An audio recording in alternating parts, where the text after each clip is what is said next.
Assalamualaikum warahmatullahi wabarakatuh.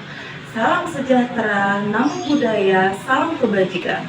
Saya Ayuanti Rahmalita, mahasiswa bidang studi Ekonomi Sosial, kali ini sebagai mahasiswi PPG dalam jabatan kategori 2 di FPTK Universitas Negeri Jakarta, akan menampilkan video praktik pembelajaran uji kinerja dengan judul Proses Masuknya Agama dan Kebudayaan Islam di Indonesia. It's like a Polaroid love 사랑 촌스러운 그 감정 근데 내 가슴이 뛰어 왜 날 이래 날 왜 사랑에 목매는 건지 어차피 뻔한 감정이잖아 분명 다 안다 믿었지 알고도 빠진 함정인가 봐 나도 모르게 When you call my name 가슴 아프게 날 심장이 쿵쿵 It's like a Polaroid love 사랑 촌스러운 그 감정 근데 내 가슴이 뛰어 왜 나 이래 나 It's like a Polaroid love 내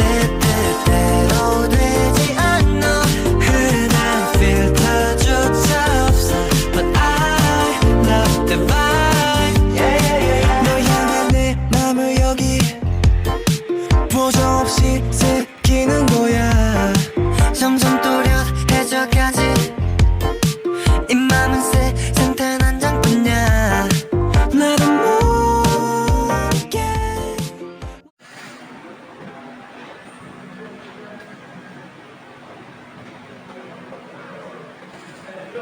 Selamat pagi anak-anak. Pagi.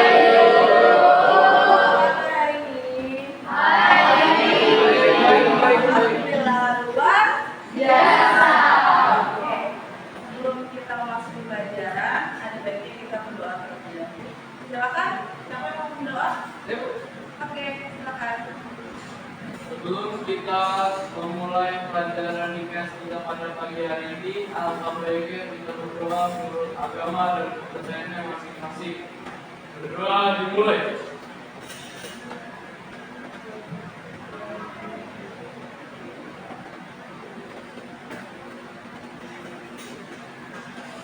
Berdoa selesai.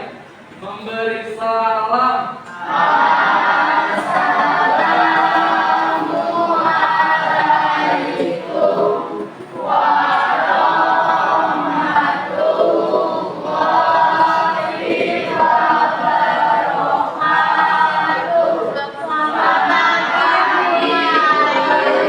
Waalaikumsalam. Selamat pagi semuanya. Oke, sebelum kita belajar, kita akan masuk terlebih dahulu.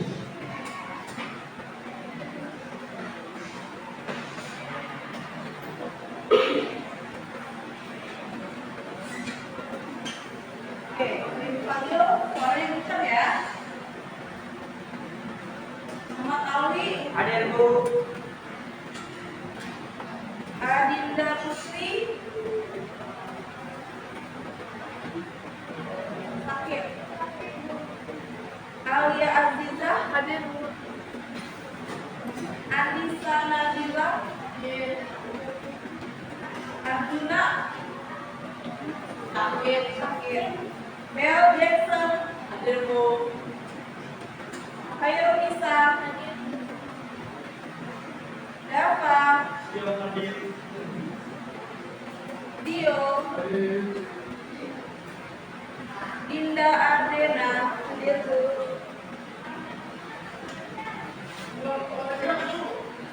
Fahri Aditya. Hadir Bu. Mauriti. Hadir. Gerhard. Hadir Bu. Glenn Mano. Ihan. Karinda. Ayu Nisa.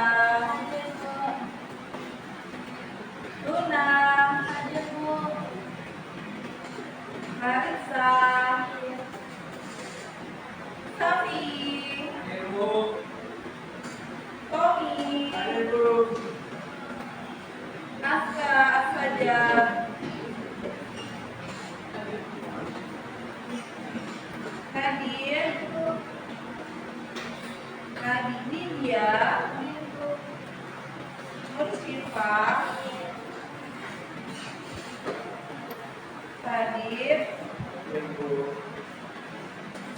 Reza, Rio, Rizky Al-Fatih, Ini, Nora, Yahaskel, Zahra, Tigrisa, oh iya, Aurel, oke. Berarti yang nggak masuk hari ini Adina sama Adina. Oke. Karena sakit juga kan, semoga cepat sembuh ya.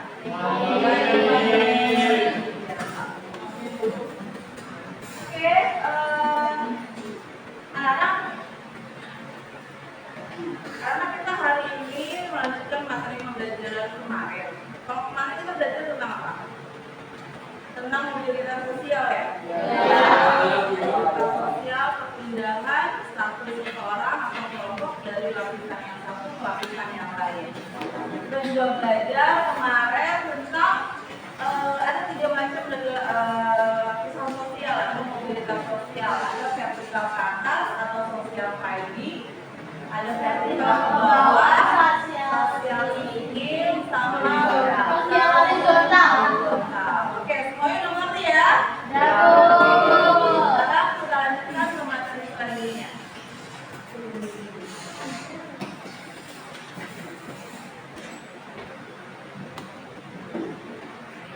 Anak-anak, sebelum itu lanjutkan materinya, itu pengen cek kebersihan kalian dulu. Udah bersih atau belum ya?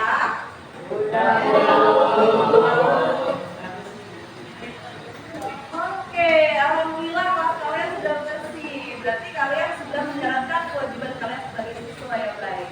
Tepuk tangan buat kita semua.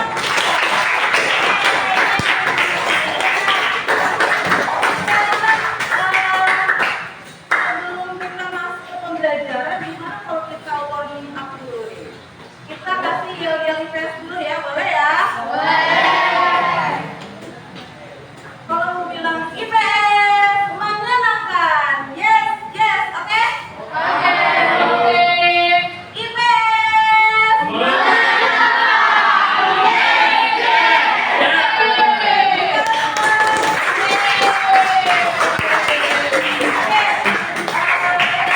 untuk materi selanjutnya, kita akan melanjutkan dari materi kemarin, yaitu kemarin kita bicara atau belajar tentang mobilitas sosial.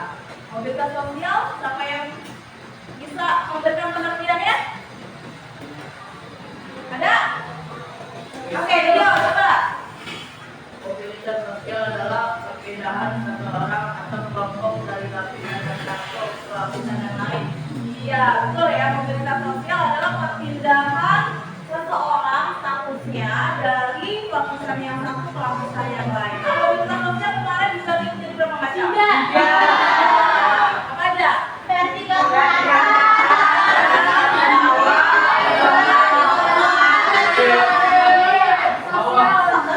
Oke, baik. Berarti Ibu sudah sudah merasa kalian sudah mampu untuk mengidentifikasikan pelajaran kemarin. Nah, sekarang kita masuk ke materi berikutnya, yaitu perkembangan agama dan budaya Islam di Indonesia. Nah, di sini ada apa ya, anak? Peta. Ya. Oke. Nah, kemarin udah sama seperti masuknya agama Hindu Buddha. Ya, agama Hindu Buddha itu masukkan dari jalur Asia Timur. Ya, dari Cina, kemudian lewat Asia Tengah, ya, kemudian ke Eropa. Nah, agak sedikit berbeda tapi agak sama. Ini adalah peta dagang Asia. Untuk khususnya adalah masuknya perdagangan Islam ke berbagai penjuru dunia. Oke. Nah, garis merah pada peta menggambarkan jalur darat perdagangan bangsa Arab pada musim dingin. Oke. Sedangkan garis biru menggambarkan jalur laut yang ditempuh pada musim panas. Jalur ini ditempuh karena salju membuat karavan para pedagang tidak dapat bergerak atau berjalan. Bahwa perjalanan dagang musim dingin dilakukan ke utara seperti Syria, Turki, Bulgaria, Yunani, dan sebagian Eropa Timur. Sementara perjalanan musim panas dilakukan ke selatan, seputar Yaman, Oman, atau bekerja sama dengan para pedagang Cina dan India yang tinggal di pelabuhan internasional Aden. Nah, ini adalah tadi mengenai jalur peta perdagangan masuknya Islam ke Indonesia atau peta dagang Asia. Oke. Kira-kira kalau misalnya kalian ada peta dagang seperti ini, kalian sudah bisa membayangkan ya jalur perdagangan pada masa lampau ya ketika Islam datang ke Indonesia. Yang pertama kalau misalnya masuknya Islam ke Indonesia salah satunya adalah lewat jalur perdagangan. Iya, sama seperti masuknya agama Hindu Buddha ke Indonesia. Oke, ini ada selanjutnya.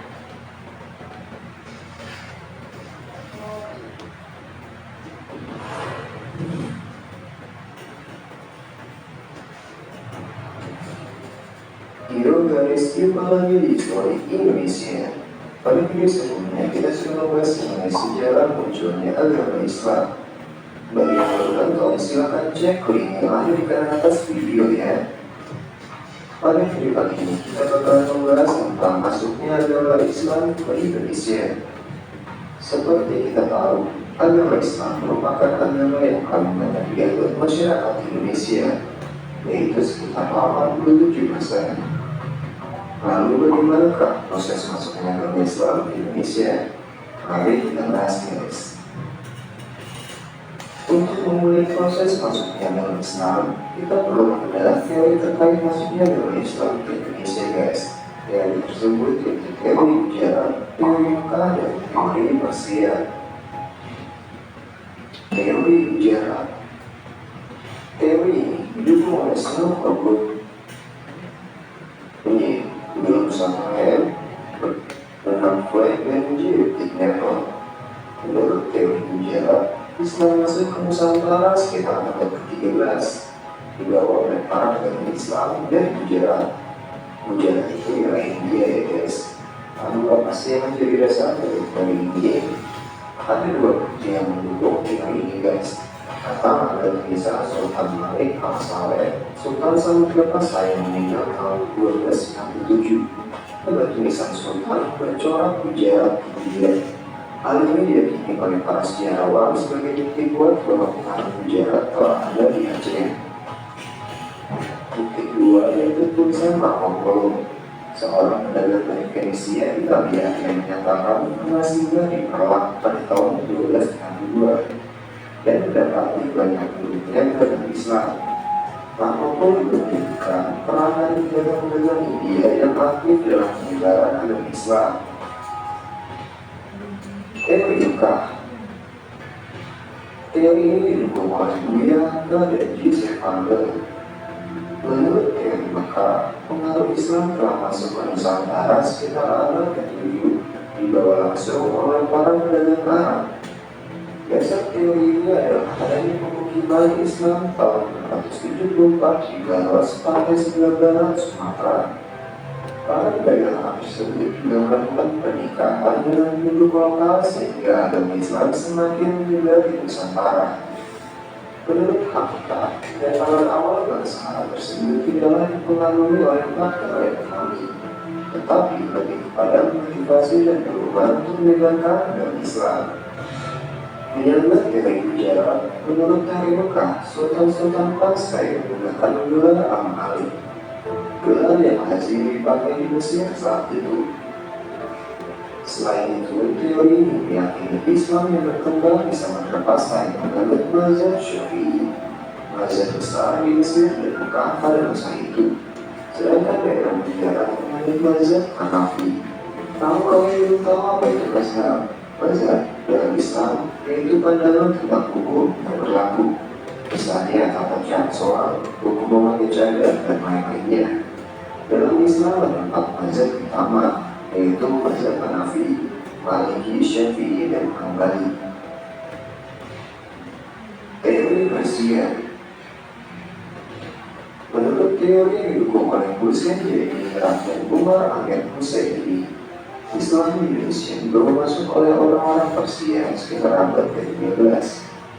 Kabar sejarah sering menyebutkan kepala Nusantara sebagai bagian dari wilayah operasi dakwah dan wilayah dagang kerajaan Persia di masa lalu. Bukti pendukung teori itu adalah adanya upacara Tabut atau Tabi. Upacara Tabut diperingati sekitar tanggal 10 Muharram di Bengkulu dan Sumatera Barat untuk diwafati Hasan bin Ali dan Hussein bin Ali, cucu Nabi Muhammad. Perayaan ini disebut juga dengan perayaan Asyura. Perayaan Asyura ini juga merupakan ritual tahunan di Persia. Tradisi dan lambang-lambang yang ditampilkan dalam upacara Tabut memiliki kesamaan dengan tradisi di Persia. Selain itu, kesamaan tradisi Persia juga dapat kita lihat pada perayaan Maulid Nabi atau Maulid Goa di Cikoang, Takalar, Sulawesi Selatan. Oke guys, demikianlah pembahasan mengenai masuknya agama Islam ke Indonesia. Semoga bermanfaat dan bermanfaat ya. Jangan lupa untuk meninggalkan jejak di kolom komentar jika kamu punya pendapat lain. Akhir kata, salam just merah.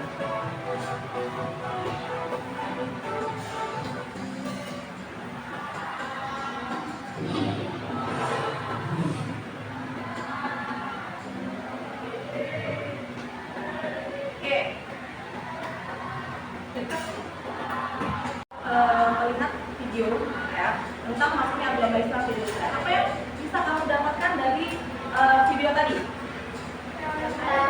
Teori masuknya agama Islam di Indonesia, awal kedatangannya, ya ada mazhabnya, bahwa di Islam itu banyak banget mazhab yang berlaku. Oke, berarti kalian sesuai dengan tujuan pembelajaran kita hari ini, ya.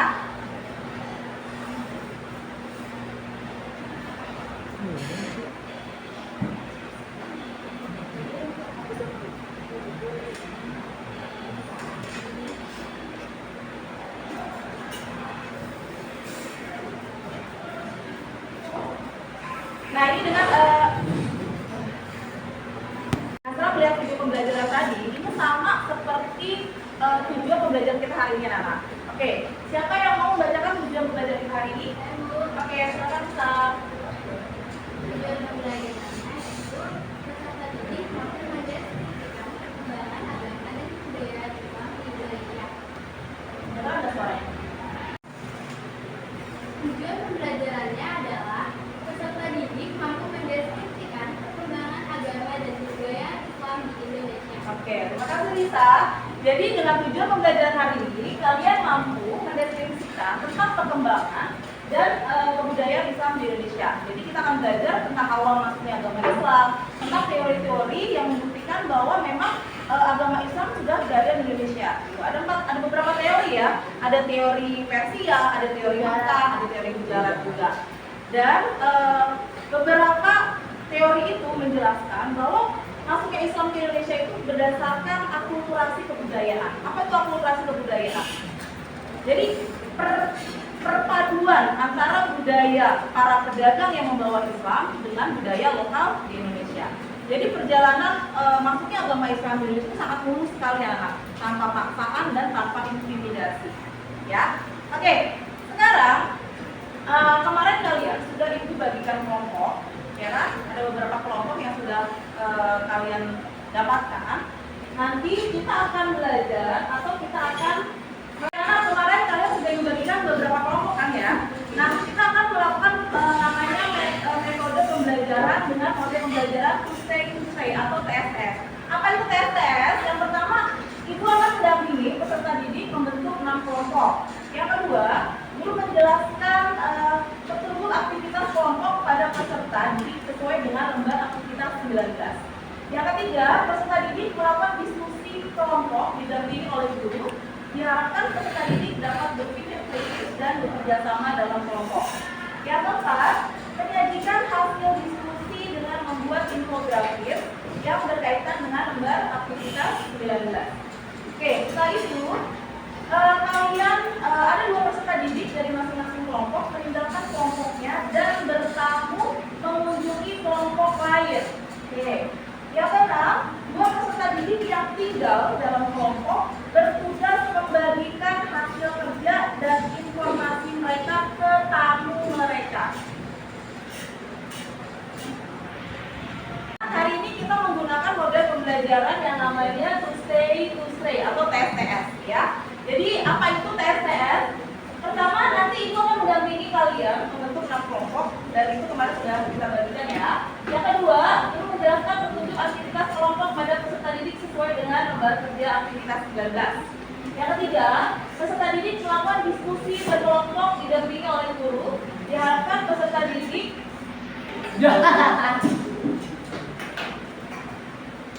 Baik anak-anak, hari ini kita akan menggunakan model pembelajaran to stay atau TSTS. Apa itu TSTS? Nanti Ibu akan mendampingi kalian membentuk 6 kelompok. Kemudian Ibu akan menjelaskan petunjuk aktivitas kelompok.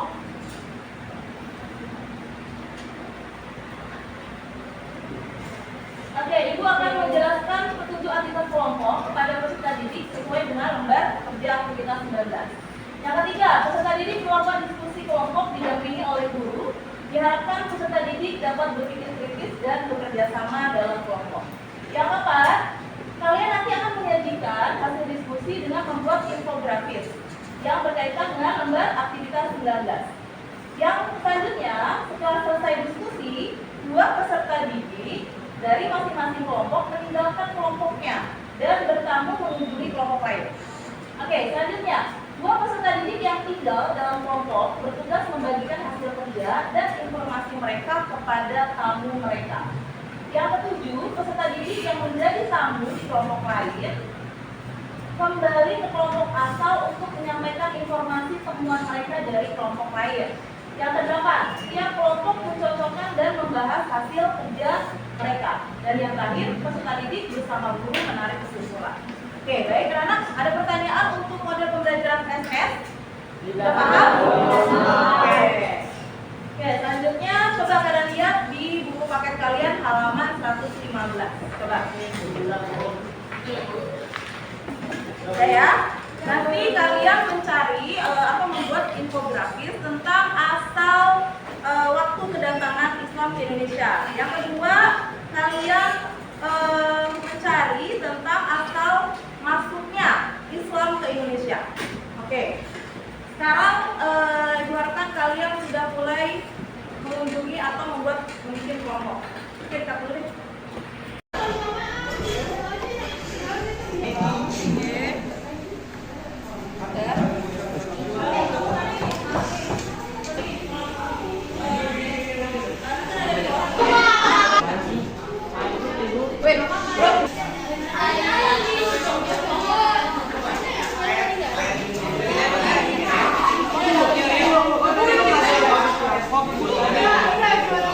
Tolong jelasin dong waktu kedatangan Islam masuk ke Indonesia dan asal mula Islam masuk ke Indonesia.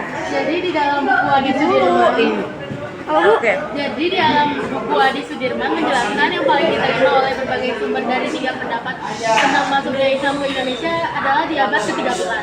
Memang sebelumnya kemungkinan para pedagang Arab sudah lama ke Indonesia dan mulai melakukan penyebaran, namun Islamisasi yang nyata di Indonesia terjadi pada abad 13.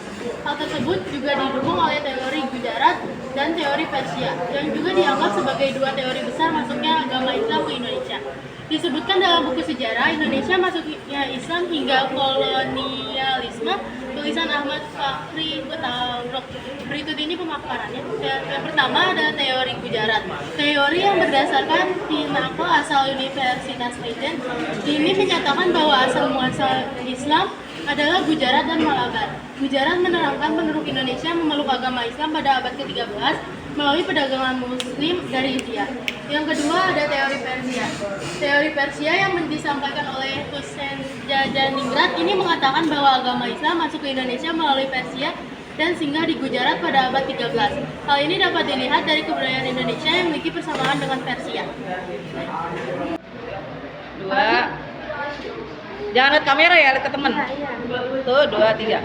Makasih ya teman-teman atas informasinya yang diberikan. Sama. Mungkin dong waktu masuk ke Indonesia dan Baik, Indonesia merupakan negara dengan penduduk beragam Islam. Hal ini tak terlepas dari sejarah panjang masuknya Islam hingga berkembang ke luas seluruh masyarakat. Ada 3 teori di sejarah masuknya Islam di Indonesia. Pertama, teori Makkah. Berdasarkan teori Makkah, sejarah masuknya Islam di Indonesia ini pada abad ke-7 Masehi. Beberapa yang agama ini dibawa oleh para pendatang Muslim dari Arab datang ke Islam. Kedua, teori Gujarat. Beberapa sumber lain menyebutkan bahwa Islam di Indonesia. Para pedagang Gujarat atau India datang pada tahun ke-13 Masehi.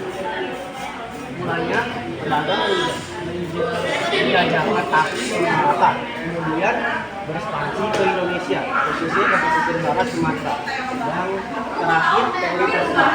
Menurut teori ini, barang Islam di Indonesia terjadi pada abad ke-13 Masehi. Namun, pedagang Persia tahu ini dikenal sebagai jihad.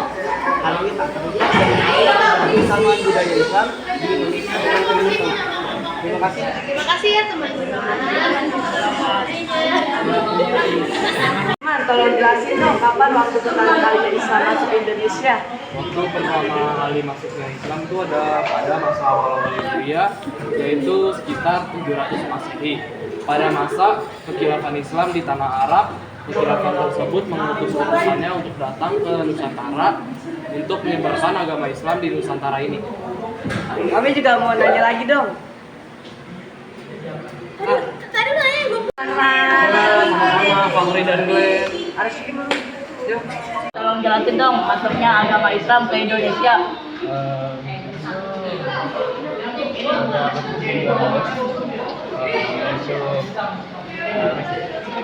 Jelasin dong masuknya agama Islam ke Indonesia.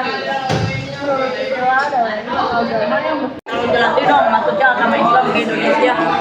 Ada satu agama yang bersumber dari Allah SWT di bawah mawar para raja yang lebih pertama ada negaranya Nabi Muhammad SAW untuk memasalahkan manusia di dunia dan di akhirat. Setelah Islam masuk ke Indonesia, ajaran agama ini berkembang pesat di masa penjajahan Belanda pada abad ke-17 sebab para ulama mengubah pesantren sebagai markas perjuangan untuk melawan penjajahan Belanda. Ya, jelasin. Ya, sama-sama. Kesimpulan dapat kita ambil dari berkunjung tadi yaitu waktu masuknya agama Islam datang ke Indonesia itu pada abad ke-13 dan asal mulanya itu didukung oleh 3 teori yaitu teori Gujarat, teori Persia, sama teori Mekah. Iya. Yang dapat kita simpulkan dari kelompok dakwah ialah yang pertama, Islam masuk ke Indonesia mulai dari abad ke-7 sampai ke abad 13 dan ada 4 teori yang mendasarkan Islam masuk ke Indonesia. Yang pertama ada teori Gujarat, yang kedua ada teori Persia, yang ketiga ada teori Mekah, dan yang keempat ialah ada teori Tiongkok. Sekian dari kami. Wassalam. Dari kesimpulannya, sejarah masuknya Islam ke Indonesia itu ada 3, pertama teori Mekah, teori Gujarat, dan teori Persia. Juga ada sumber lain yang menyatakan Islam masuk ke Indonesia melalui penduduk Cina yang bermigrasi ke Asia Tenggara. Model pembelajaran TPS, semoga kalian dapat menggali berbagai macam informasi tentang waktu kedatangan Islam ke Indonesia dan juga asal muasal masuknya Islam ke Indonesia ya. Mudah-mudahan kalian sudah mengerti semua. Oke, anak, untuk evaluasi hari ini, Ibu akan membagikan Google Form kepada kalian ya. Nah, Google Form itu kayaknya sudah masuk ke dalam grup kalian masing-masing. Nanti cek dan dikerjakan. Siap, Bu. Sudah.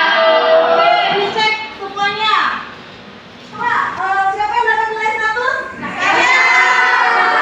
Oke, dapat nilai 92 ya? Ayo. Oke, ada yang dapat nilai 80? Tidak ada. Bagus semua ya, berarti kalian sudah berhasil menjalankan identifikasi maksudnya kedatangan Islam ke Indonesia. Oke, tepuk tangan semuanya.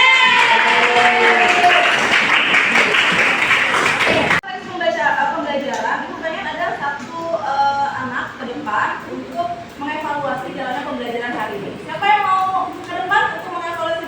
pembelajaran?